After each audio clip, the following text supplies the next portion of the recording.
नमस्कार शेतकरी मित्रांनो, मी परमेश्वर कदम, ॲग्रोनॉमिस्ट, कॅनबायोसिस प्रायव्हेट लिमिटेड। आपण आज आपल्या केळीच्या बागेच्या प्लॉटवर आलेलो आहे।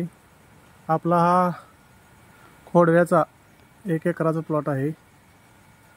तर आपल्या केळीच्या बागेला सिगाटोका म्हणजेच करपा भरपूर वाढलेला आहे। तर आज आपण आपल्या केळीच्या बागेला कॅनबायोसिस कंपनीचे सुडो व मिलॅस्टिन के ड्रिपद्वारे देत आहोत। मिलॅस्टिन प्रति एकरी 500 मिली व सुडो 2 किलो ड्रिपद्वारे, तसेच 15 दिवसाच्या अंतराने 2 स्प्रे सुद्धा घेत आहोत, कारण करप्याचे प्रमाण खूपच वाढलेले आहे।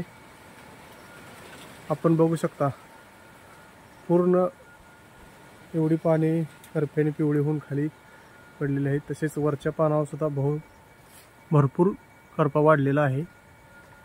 तर आपण शेतकरी मित्रांनो, कॅनबायोसिस कंपनीचे सुडो मिलॅस्टिनचे स्प्रे आणि ड्रिपद्वारे ड्रेंचिंग करावे। धन्यवाद।